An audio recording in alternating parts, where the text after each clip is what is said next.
Hey mamas, welcome to Breastfeeding Relief with Bethany. We share incredible stories, tips, and breastfeeding ideas to help on your journey. I'm your host, Bethany Laverne, a lactation consultant and speech therapist who helps mamas with breastfeeding. Not all breastfeeding stories are the same, and we dive into those topics.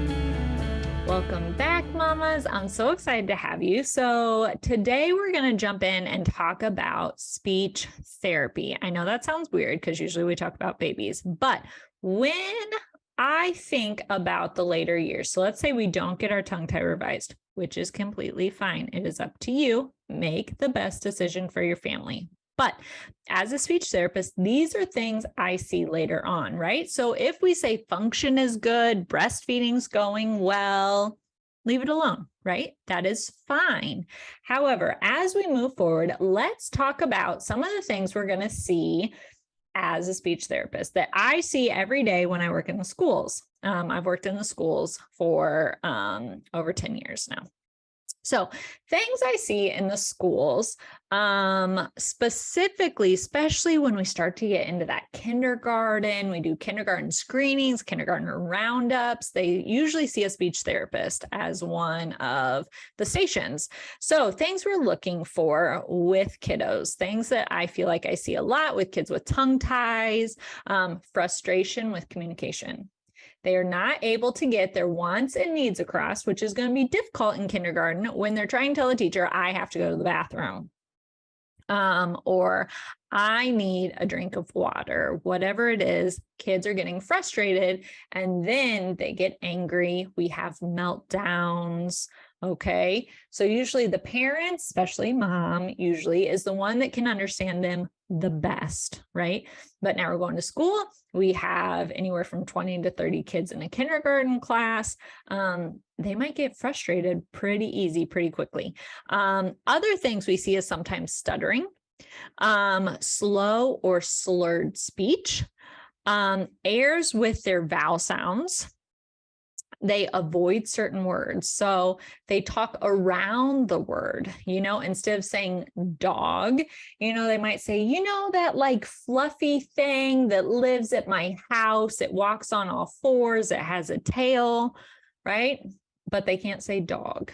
And not everyone's able to understand your kids. So we talk about in a conversation that you do not know. So instead of saying like, how is your summer vacation? I mean, you still might not know that answer. Or even, what's your favorite color, right? You can usually kind of guess like, oh, it kind of sounded like purple or maybe red or blue, right? But if you ask a bigger thing, how was your summer vacation? And you have no idea what they said back to you, that's an issue, right? Because they aren't articulating or saying their sounds correctly. So I see this a lot as a speech therapist, especially when we start into kindergarten.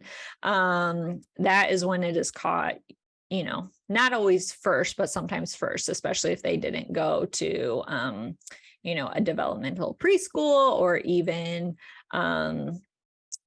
different daycare. Sometimes catch it, sometimes don't.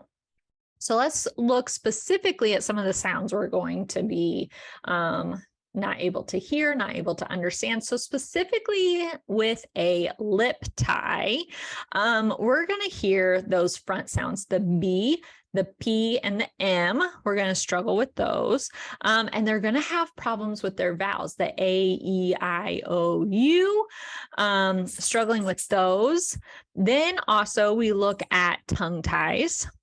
So those sounds that we're going to have trouble hearing because they have trouble elevating their tongue are the T, the D, N, L. Do L right now, right? It's right behind your teeth. We have to pull our tongue up really high. And R's. I hear R's constantly. I see kids through 8th grade with an R that can never produce an R because they cannot pull their tongue back far enough. Okay, R's are the biggest one that I see a lot. Then we look at S and Z. So S and Z, I hear a lot is what we call a lisp, right? So that is a lisp. Slide, slippery, sidewalk, right? Those are the lisp. A lisp is not normal. Okay. We should not be hearing lisp. That is an indicator of a tongue tie. Not all the time, but it is a big indicator. So I did some math for you, mamas. So you think about your kid going to school, and a lot of parents, I feel like, don't know this, that aren't in the therapy world. So as a speech therapist, let me tell you. So I live in the state of Indiana, and I see kids about 20 minutes a session. They are usually not seen by themselves. There could be 2 to 4 kids in the session because we have so many kids on our caseload. So sometimes we have 100 kids on our caseload that we are seeing in a school year. So we can't see every student by themselves, even though that would be lovely. I try to keep it to 2 kids. That is not always possible or functionable. So anyways, the 20 minutes. I also work in the state of California. I work for a virtual company too. And so in California, their standards is 30 minutes per session. Again, 1, 2, 3 students that you're working with. So let's say they have 3 students in a session. I'm really only dedicating about 10 minutes to them. Yes, we're all working together. Yes, we're all working on our sounds, but they aren't getting a lot of time. Now, usually with my kindergartners, first grade, second graders, I want to get them off my caseload. I want to get them back into the educational classroom. And so I am seeing these kids twice a week. So that's 60 minutes a week. They are being pulled from their classroom.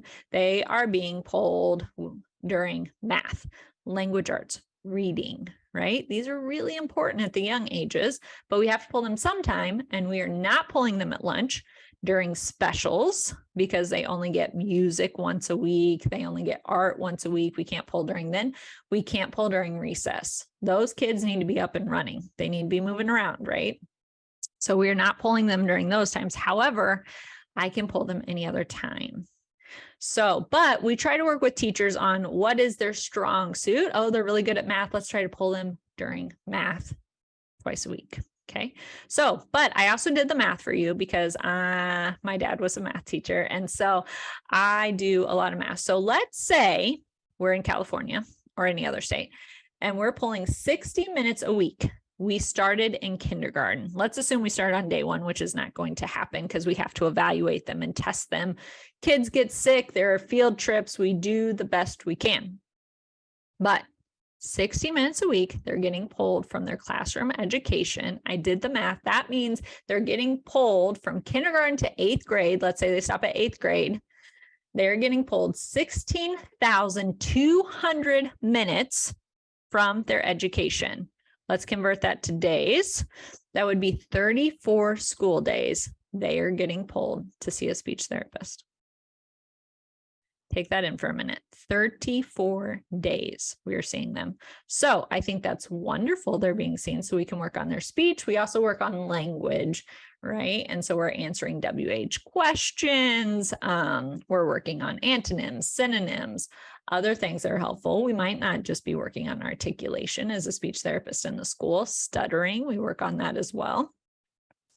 But I just want to make you mamas aware that when I usually see an R kid, especially in junior high, even a few high schoolers, once they get their tongue tie released and they've come back to have therapy with me, they've done their stretches, it hasn't reattached, then guess what? They're off my caseload usually within a month because now they can move their tongue correctly where it needs to be. And we can now say all of our sounds, and they're off my caseload and they're back in the educational setting. So some stuff to think about, mamas, that I feel like we don't always talk about, but I want you to see it from a different perspective from a speech therapist that's been working in the schools for quite a few years. So thanks for coming along with me, and I'll talk to you soon. Thank you so much for listening in. If you loved this episode, it would mean so much if you would share it with another mama or post on social media and tag me. I want to personally thank you for wanting to help other mamas. You got this. I'm rooting for your breastfeeding journey.